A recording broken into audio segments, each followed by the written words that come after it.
What if the road you're traveling isn't as empty as it seems? America's highways hold more than legends.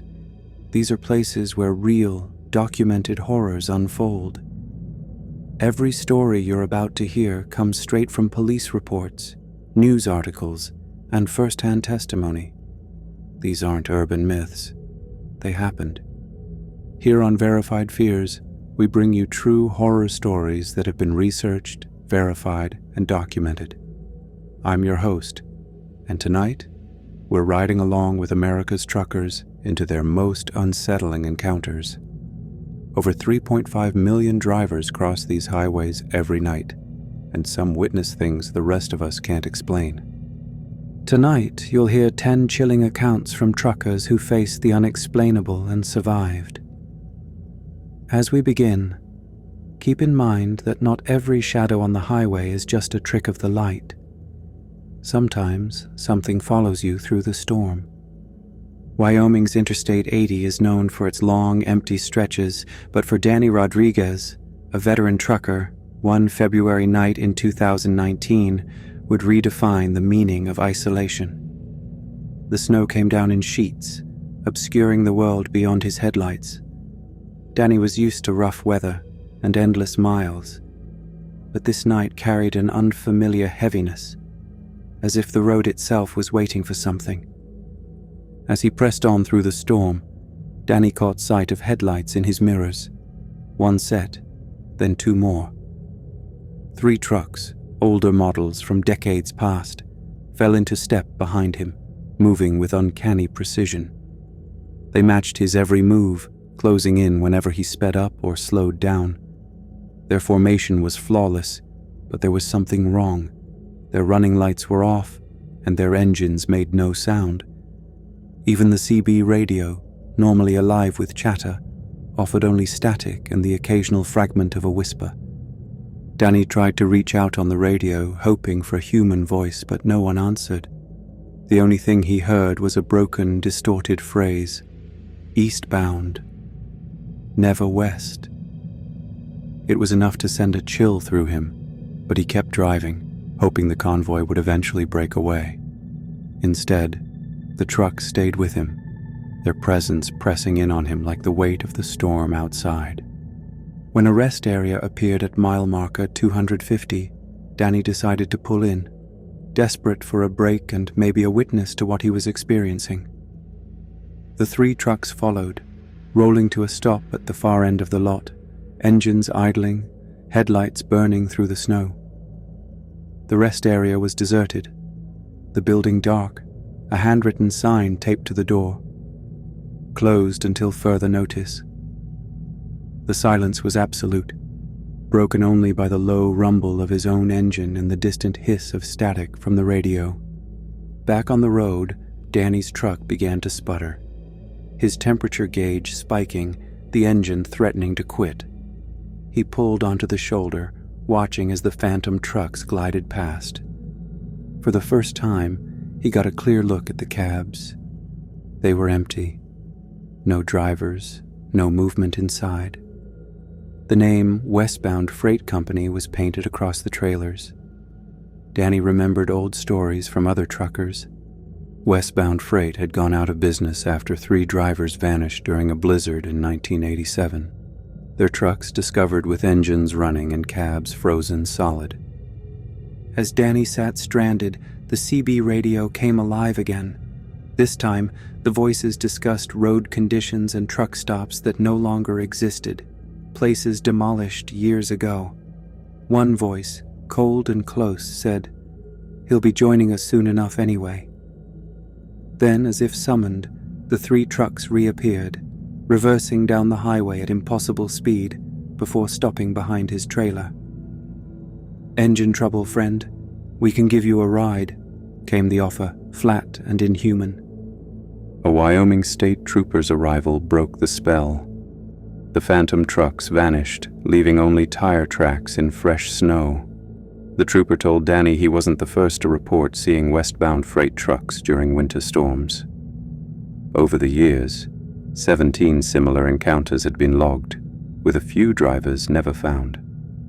The officer said, Some roads hold onto their ghosts, and some ghosts aren't content to just haunt. They're still looking for company. Danny made it home, but he never drove that stretch of Interstate 80 again. For truckers, the road can be a place of routine, but sometimes the familiar turns hostile. And sometimes what you see in your mirrors is only the beginning of the nightmare. There are places where the road itself seems determined to trap you, as Lisa Patterson would soon discover. Lisa Patterson's route through rural Arkansas was supposed to be routine, just another delivery across state lines. But a sudden detour changed everything. Construction at the Tennessee-Arkansas border forced her off the main highway and onto a tangle of back roads she didn't recognize. Lisa, a seasoned driver, trusted her instincts and her maps, but that night both let her down. Her GPS flickered, lost signal, and then rebooted with a new route, one that led her down a narrow lane bordered by overgrown fields and battered mailboxes. The name, Millfield, flickered on the screen for a moment before vanishing. The further she drove, the more the world seemed to shrink. The radio static pressed in, and the road twisted through a landscape that felt abandoned by time. Farmhouses sat in the distance, their siding warped and windows gaping open. Some looked as if they hadn't seen life in decades, yet fresh tire tracks cut through the mud in their driveways. The air grew heavy, and Lisa found herself lowering the radio without thinking, straining to catch any sound from the outside. When her GPS rerouted again, Lisa realized she'd passed the same cow-shaped mailbox for the third time. The landmarks repeated themselves: a rusted swing set, a pile of broken tricycles, a row of children's toys caked in dirt. Each pass, the details changed. Lights flickered in windows that had been dark, and the toys looked newly placed, as if someone was marking her progress. The sense of being watched grew stronger, and Lisa's unease turned to dread. The road narrowed and ended abruptly at a barricade. As she reversed, shapes emerged at the edge of her headlights, figures in nightgowns, faces pale and blurred, standing motionless in the fields. They watched her with a hunger that was impossible to explain, drifting closer each time her truck slowed. Lisa's hands shook as she shifted gears, determined to break free, but each attempt to turn around only brought her back to the same stretch of road, the same silent witnesses. Suddenly, the truck began to fail. The RPM surged and dropped, the temperature gauge spiked, and a sharp smell of burning oil filled the cab. Lisa's rig was less than a year old, meticulously maintained, but now it felt like the machine itself was rebelling against her. She floored the accelerator, desperate to escape, and barreled through the darkness. As she broke out of the loop, something slapped against her windshield, a slip of paper pinned beneath the wiper. "Thank you for visiting Millfield. Come back soon," it read, the handwriting shaky and childlike. Lisa kept driving until she reached a service station. There, she learned the truth. Millfield had been wiped off the map decades ago, after a chemical plant explosion in 1973. The dispatcher told her she wasn't the first to report lost time and ghostly figures on those roads. "You're the 7th driver this year," he said, to mention people in nightgowns. Lisa never took that detour again. The note, later postmarked from a closed post office, and the doll she found on her passenger seat, served as reminders that not every ghost story stays in the past. Some places linger, waiting for anyone unlucky enough to wander in. For truckers like Lisa, it's a warning. Sometimes the road remembers you. And sometimes, the voices you hear in the night know more about your journey than you do. For Marcus Thompson, night driving on Interstate 40 meant relying on the steady voice of his CB radio. Channel 19 was always alive with chatter, weather updates, traffic jams, the occasional joke to break the monotony. But on a stretch of highway where the only lights were his own, Marcus heard something that didn't fit the usual routine. A voice, low and calm, broke through the static. "Marcus, you've got a problem with your left rear trailer tire." The words cut straight through him. He hadn't used his name on the air. No one could have known the specifics of his rig, let alone his identity. The voice continued, describing a sidewall bulge that Marcus hadn't noticed himself. He asked who was speaking, and the answer came back, "Shadow." The warning was too precise to ignore. At the next safe pull-off, Marcus inspected the tire. What looked fine at first glance revealed a dangerous bulge on closer inspection, one that could have caused a blowout at highway speed. Unease settled in as he realized the voice had been right, but the encounter didn't end there. Back in the cab, the voice returned, this time with details that went beyond the physical. "You were coughing earlier. Need to get that checked out. Could be your chest acting up again." The comment landed hard. Marcus had been having chest tightness for weeks, something he hadn't told anyone. Then the voice mentioned his daughter. "She'll be a great nurse. You've got to stick around to see her finish that program." Marcus said nothing. His daughter was, in fact, in her second year of nursing school. The sense of being watched grew sharper, the cab suddenly colder. He started driving again, gripping the wheel tighter. As he approached mile marker 127, the voice softened. "That's where it happened. Tire gave out.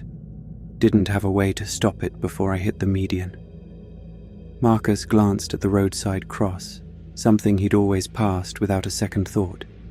Now it felt like a warning. He asked who was speaking. The answer, "Thomas Williams. Can't forget that name now, can you?" Later, Marcus learned the truth.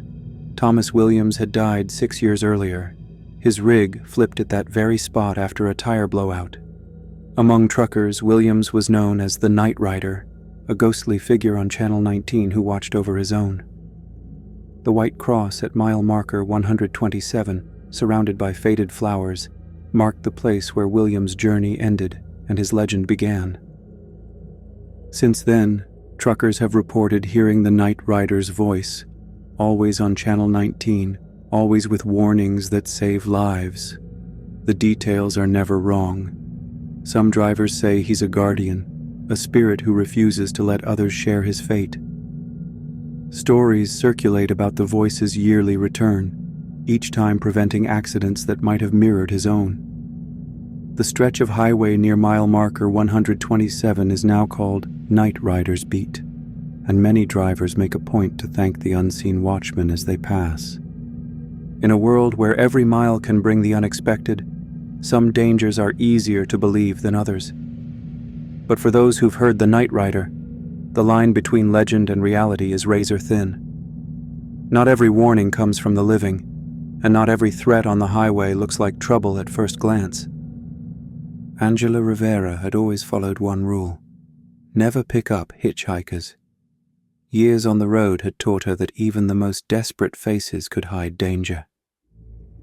But on a bitter January night in 2022, as she drove east on Highway 2 through North Dakota, the storm made everything feel different. The snow came down in thick sheets, erasing the world beyond her headlights, and there by the shoulder stood a young woman. Jeans, a thin jacket, arms wrapped tight against the cold. Against all her instincts and company policy, Angela slowed and let her climb in. The girl called herself Jennifer.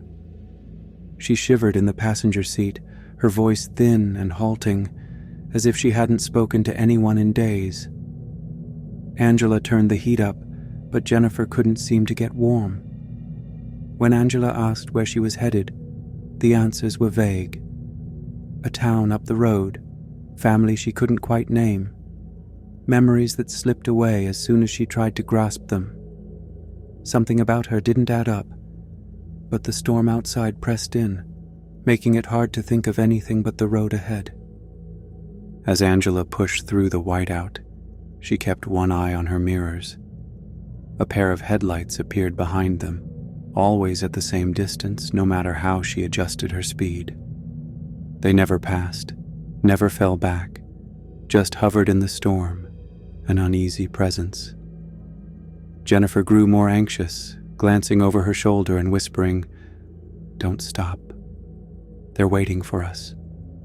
The words hung in the air, heavy and strange. Angela tried to ask who was waiting, but Jennifer's answers trailed off, her gaze fixed on the darkness outside. The air in the cab grew colder, the heater working overtime to little effect. Angela's unease sharpened when she realized Jennifer wasn't breathing. Her chest stayed still, no fog on the window, not even the sound of a sigh.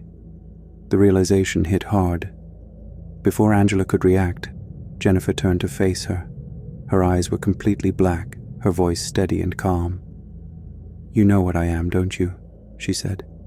Then, as if reciting a fact, she added, "They've been hunting this highway for 3 winters. They're always hungry."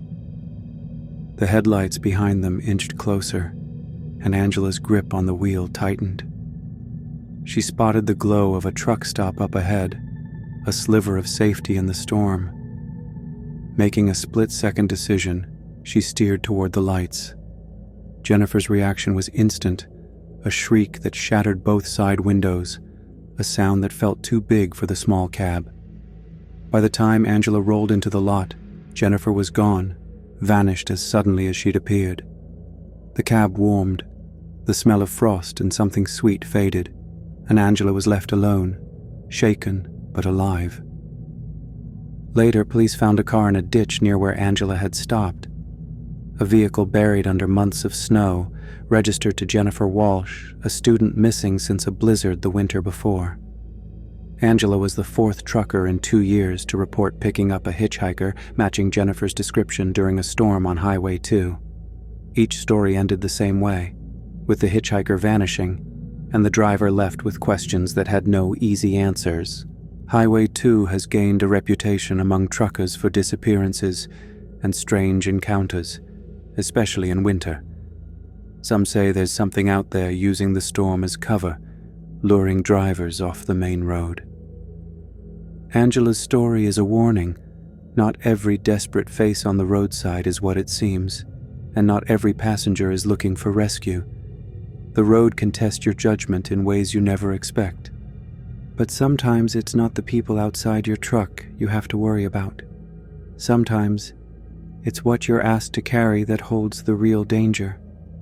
Carl Matthews was used to unusual requests, but the job that came through late one night stood apart from the rest. The offer was simple. Haul a sealed shipping container from a private warehouse outside Memphis to a research facility in Colorado. The pay was nearly triple his standard rate, but the instructions were strict. No opening the container, no discussing the job, and if anything went wrong, he was to call a special number and no one else. The promise of easy money was enough to quiet his doubts, at least at first. The pickup site was nothing like any freight terminal Carl had seen in 2 decades on the road. The warehouse sat at the end of a long, unmarked drive, surrounded by a chain-link fence topped with razor wire. Security guards checked his ID twice before allowing him inside. The container itself looked more like a vault than a cargo box. Thick steel plates, multiple heavy-duty locks, a humming ventilation system, and a web of temperature and motion sensors blinking in the dim light. The air inside the loading bay was cold and stale, and every move was watched. Once he pulled onto the interstate, Carl tried to settle into the rhythm of the drive, but the sense of being watched lingered. A few hours in, he began to notice sounds from the trailer. At first, it was easy to dismiss them as the usual rattles and thumps, but these noises grew into something more deliberate, a slow, rhythmic scraping followed by sharp scratching that seemed to move along the length of the container. The pattern was too intentional to ignore. At a deserted rest area, Carl stepped out to check his rig. That's when he noticed streaks of dark red seeping from the container's door seal. tiny droplets, fresh and sticky. He froze, heart pounding, as he saw handprints pressed into the steel from the inside. The prints were clear and recent, clustered at eye level, as if someone inside had tried to force their way out. The air felt colder, and Carl's nerves stretched thin. Still, the promise of the payout kept him moving. The sounds intensified as the miles passed. Then came the voices, muffled, desperate, barely audible at first, then rising into frantic pleas. "Help me, please. I don't know where I am. Don't leave me in here." Carl's hand shook as he drove, the pleas echoing in his mind. He tried to convince himself it was a trick of exhaustion or stress, but the voices wouldn't stop. When he could take no more, he pulled off and called the authorities, breaking his silence. Police arrived and forced open the container. Inside, they found only a sophisticated climate control system, scattered food wrappers, and medical equipment monitoring 3 sets of vital signs. Yet the container was empty. There were no people, just evidence of their recent presence and a sense that something had gone terribly wrong. The company that hired Carl vanished overnight, the warehouse abandoned, and the investigation led nowhere. Months later, Carl received an unmarked package containing a USB drive. The footage showed 3 people inside the container, calling for help, time stamped to the very hours when the container had been found empty. The FBI could not explain the video or the fate of those trapped inside. Other truckers have since reported similar jobs, sealed containers, high pay, and strict secrecy, fueling rumors of a wider operation that preys on those willing to look the other way. Carl rarely talks about what happened, but he warns others to trust their instincts on the road. Some cargo comes with more than just a delivery address, and sometimes the places you stop for help are just as dangerous as what you're running from. Rebecca Santos was used to finding comfort in routine, but the night she pulled off Interstate 70 in Missouri, nothing felt familiar. The sign read, "Big Jim's 24-hour plaza," its neon lights burning steady against the dusk. The lot was sprawling and spotless, with more open spaces than seemed likely for that hour. Diesel prices flashed on the sign, so low they felt out of step with reality. Rebecca hesitated, feeling the odd weight of a place that seemed a little too perfect, but she parked and went inside. The atmosphere inside Big Jim's was thick with a strange quiet. Fluorescent lights glared off polished floors, and every shelf was stocked with brands that looked right at first glance, but were just slightly off. Labels with fonts out of style, snacks she remembered from childhood, and products that hadn't been on the market in years. A group of drivers sat together at a corner table, but their faces were slack, movements slow and unfocused. No one spoke. The usual background hum of radios and conversation was missing. The clerk, a man with a fixed smile, rang up her purchase and offered an unsettling comment. Big Jim's has a way of growing on people. Most folks end up staying longer than they plan. Rebecca returned to her truck and found her engine dead. The starter clicked, but nothing caught. The clerk stepped outside, waving over a man in coveralls. He introduced himself as Jim, a tall, broad-shouldered man with a handshake that lingered too long and a smile that never reached his eyes. He offered to take a look, and Rebecca, wary but stranded, agreed. Jim worked quickly, barely speaking, then gave a nod and disappeared back inside. The engine roared to life, but the unease didn't lift. Before pulling away, Rebecca checked her engine compartment and discovered a small, unfamiliar device clamped to the block, tucked out of sight. It hummed with a faint blue light, and she realized it wasn't part of her truck's system. As she left the lot, headlights appeared in her mirrors, 3 trucks, all from Big Jim's, following at a steady distance. Rebecca gripped the wheel and tried the CB, hoping for help, but the voices that came back were flat and strange. "You can't leave, Big Jim's. Your room's still ready." The words echoed the clerk's earlier warning. Rebecca veered off at an unexpected exit, finally shaking the convoy. When she reached the police, they were skeptical until she showed them the device, a sophisticated tracker capable of disabling her engine remotely. The investigation led to an empty lot where Big Jim's had once stood, closed and demolished over 2 decades earlier after its owner, James Big Jim Morrison, died in a wreck. The plaza had been gone for years, but Rebecca wasn't alone. Other truckers had reported similar encounters, the same man, the same truck stop, the same sense of being trapped. Some of those drivers vanished without a trace. Their trucks were found abandoned along Interstate 70, engines cold, personal effects left behind. Months after her escape, Rebecca received a postcard with a photo of Big Jim's and a message. "We miss you at Big Jim's. Your sleeping room is still available whenever you're ready to come home." The postmark was local, but the Postal Service had no record of it. Truckers say that sometimes the roads offer places that shouldn't exist, places that remember you even after you've left. And sometimes what follows you after a stop is worse than what you find inside. But not every threat on the highway comes from a place. Sometimes it comes from the cargo itself. James Mitchell's assignment looked straightforward: transport a load of antique furniture from Savannah, Georgia, to a collector in Portland, Oregon. The pay was more than fair, the paperwork in order, and the estate sale boasted items that would make any antiques dealer envious. But from the moment James saw the centerpiece, a hulking dark wood armoire covered in elaborate twisting carvings, he felt a pressure in his chest that had nothing to do with the summer heat. The figures etched into the wood seemed to shift when he looked away. Their limbs tangled in ways that unsettled him. The shipper, Harrison Blackwood, watched as the armoire was loaded at the front of the trailer.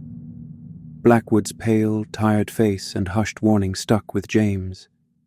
"Don't open this under any circumstances. The lock is there for everyone's protection."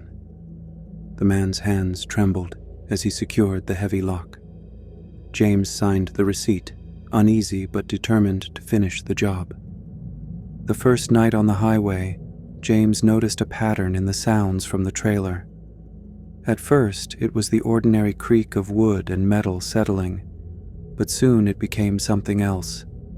The noises grew sharper and more deliberate, as if someone inside the armoire was shifting their weight, testing the boundaries of the old wood.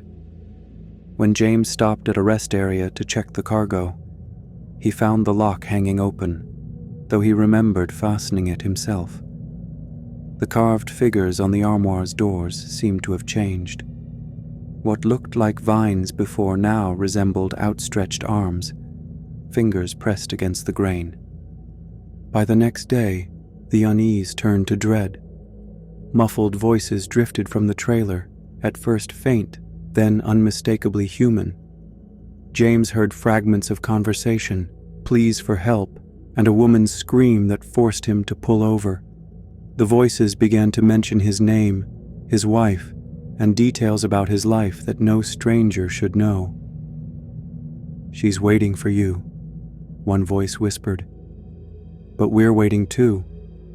The truck's radio flickered between static and snatches of those same voices, and the GPS cycled through impossible locations, towns that didn't exist, roads that looped back on themselves. The further James drove, the more the armoire seemed to exert its influence. The truck's electronics glitched, the engine sputtered, and the air in the cab grew cold. At a truck stop, desperate for help, James called the police. When they opened the trailer, the furniture had shifted on its own, forming a tight circle around the armoire. The doors stood open, revealing a space inside that defied logic, far deeper than the armoire's exterior, filled with personal effects from people missing for over a century. Pocket watches, faded photographs, and a journal signed by Harrison Blackwood Sr. missing since 1987, lay scattered on the floor. The authorities confiscated the armoire and destroyed it in a controlled burn. Witnesses described blue flames and the sound of screaming as the fire consumed the wood. The incident was never fully explained. James left trucking for good, but 6 months later a package arrived at his door. Inside was a wooden figurine, carved in the same twisted style as the armoire, unmistakably modeled after him. The note read, "The collection grows. Thank you for your contribution." Some stretches of highway never let go of what passes through them. For drivers like James, the journey doesn't always end when the cargo is delivered. Sometimes, the road finds new ways to keep you trapped in its memory. Patricia Williams prided herself on staying calm no matter the circumstances.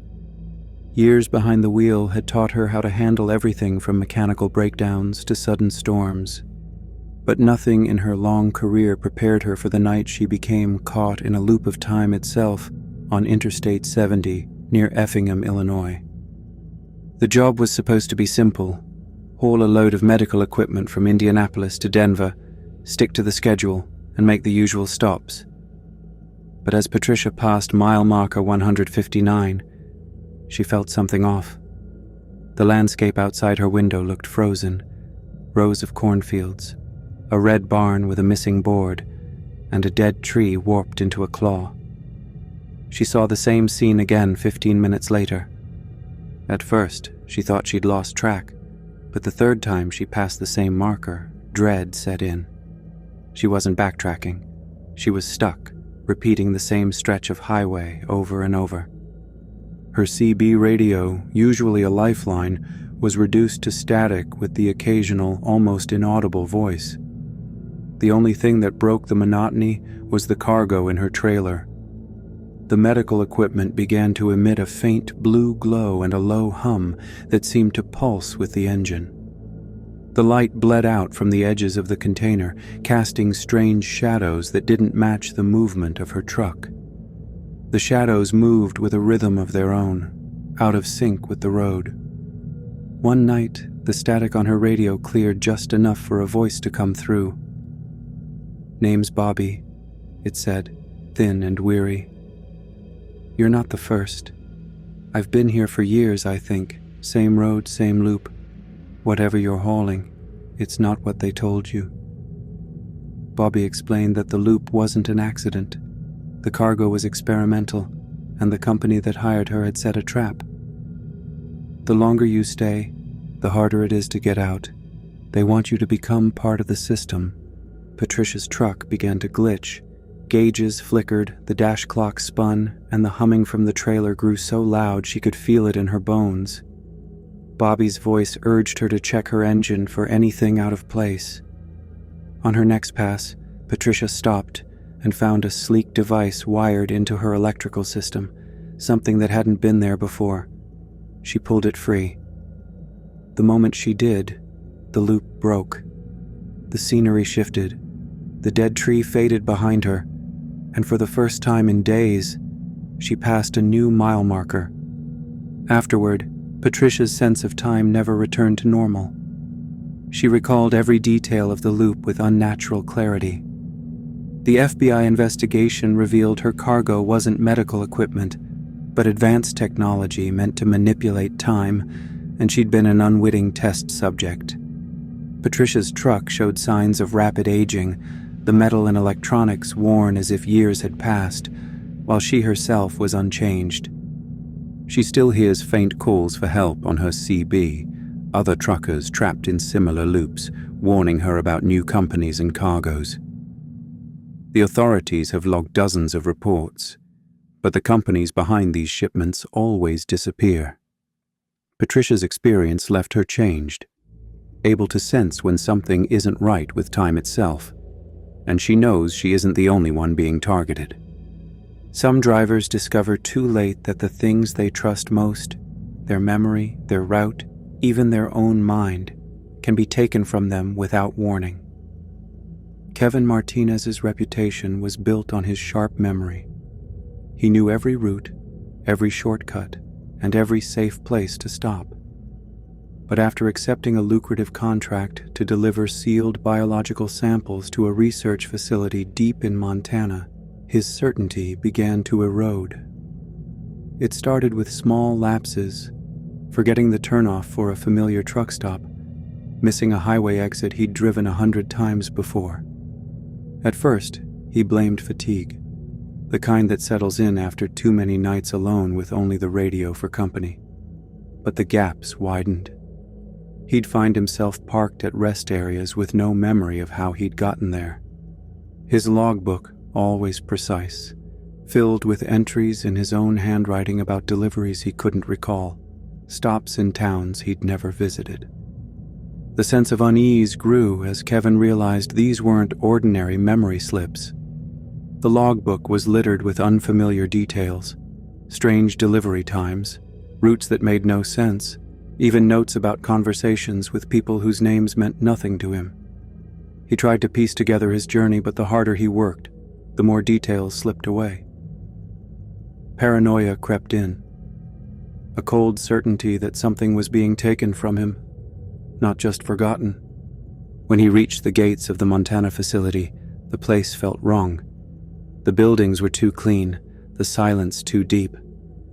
As he waited for instructions, voices bled through his CB radio, clinical, detached.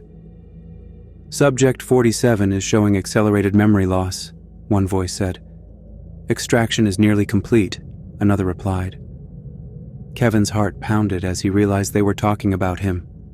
The cargo he'd hauled across state lines was not just in his trailer, he was the shipment. Inside the facility, Kevin caught glimpses of researchers in lab coats, their faces obscured by masks. He heard his name, not as a person but as a case number. The biological samples he'd delivered weren't research materials. They were crystallized memories, harvested from other drivers. The researchers discussed transferring these memories into new subjects, trading the experiences and skills of truckers as if they were commodities. Kevin was meant to be emptied out, his years of knowledge stripped away and stored for someone else to use. The realization hit hard. He was no longer a driver but a test subject. He overheard a conversation about his progress and the chilling phrase, "Replace the core memories next." Desperation took over. Kevin managed to slip away during a shift change, stumbling out of the facility and driving until the world blurred at the edges. He reached a hospital where doctors found evidence of neurological tampering, patterns in his brain consistent with artificial memory extraction. The proof was undeniable. Federal investigators traced the operation to a network of biotech companies recruiting truckers for fake jobs. The Montana facility was abandoned by the time they arrived, but the evidence remained. Neural interface chairs, logbooks filled with erased names, and the remains of a system designed to harvest and sell the very thing that made drivers who they were. Kevin's ordeal changed the industry. He warned others about suspicious contracts and became a resource for law enforcement, determined to keep other drivers from suffering the same fate. But even as the investigation widened, the sense of unease lingered. The roads had always been lonely, but now, for some, there was the added fear of losing not just their way, but themselves. And for those who think the worst thing that can happen on a delivery is getting lost, there are places where the threat is much more than that. Michael Torres accepted a delivery that took him farther north than any job before, deep into Alaska, where the roads narrow and civilization drops away. The address was a set of coordinates, not a town, and the instructions came with a warning: do not ask questions. The payout was enough to make most drivers ignore their instincts, but as he passed through endless stretches of snow and silent forest, the sense of isolation pressed in. When the facility appeared, it was nothing like any distribution center Michael had seen. Concrete walls rose from the frozen ground, ringed by razor wire and watchtowers. Armed guards watched from behind mirrored glass. The air was sharp with the scent of diesel and cold metal. He was directed to an underground loading dock, his presence barely acknowledged by workers who moved with mechanical precision. The cargo was quickly unloaded, and Michael found himself alone in a dimly lit corridor, waiting for clearance to leave. A hiss of hydraulics drew his attention. 2 technicians pushed carts carrying transparent cylinders filled with greenish fluid. Suspended inside were human forms, not quite awake but unmistakably alive. Their faces were blank, features eerily familiar, as if someone had pressed pause on a life. Michael's heart pounded. He'd heard stories of medical research in the far north, but this was something else. He edged closer, careful not to draw attention. Voices echoed from a nearby doorway. "The biological profile's ready for integration," one technician said. "Extraction's next." Another replied, "Truckers are ideal, isolated, transient. They disappear, nobody asks questions." Michael realized the facility wasn't just making clones. It was replacing people, erasing the originals as if they'd never existed. The deeper he ventured, the more the horror became clear. Through reinforced glass, he saw rows of growth chambers stretching into the shadows, each with a body in some stage of development. Crates nearby were labeled with names, dates, and ID numbers, records of people who had been cataloged and replaced. In a storage room, Michael found containers filled with human remains, each tagged with the identity of someone who had once been alive and on the road. The process was systematic and thorough. Once a clone was ready, the original was eliminated. Panic set in as Michael realized his own fate might already be sealed. He retraced his steps, dodging patrols and slipping past security checkpoints. The escape was frantic, a blur of cold air and adrenaline as he forced his truck through the gates and sped away, headlights cutting through the endless dark. In the weeks that followed, Michael tried to warn others. He pieced together reports from families who said their loved ones came home changed. Drivers who knew every detail of their routes, but seemed off in subtle, chilling ways. Authorities traced the operation to organized crime and shadowy interests, but the facility vanished before it could be raided. The investigation found evidence of similar programs elsewhere, hinting at a network that reached across borders. For Michael, the most disturbing truth lingered. His own clone was likely still out there, driving the same roads, carrying his memories, answering to someone else. The reach of this operation went beyond any one driver. It threatened the trust that holds the entire industry together, turning the open road into a place where even your own reflection might not be your own. In the face of such hidden dangers, truckers became more than just workers. They became the first line of defense against forces determined to reshape the world from the shadows. Every mile on the highway holds stories that stretch beyond routine deliveries, stories of unsung frontline heroes facing the unknown, often without recognition or thanks. These accounts are not just chilling tales. They are real warnings, passed down from drivers who have survived encounters most can't even imagine. Within the trucking community, loyalty runs deep, and sharing these experiences is a way to protect each other from the dangers that don't make it onto any map. Share your own unexplainable road stories below to help warn and protect your fellow drivers. Subscribe for more verified accounts, because the road still holds secrets we're only beginning to uncover.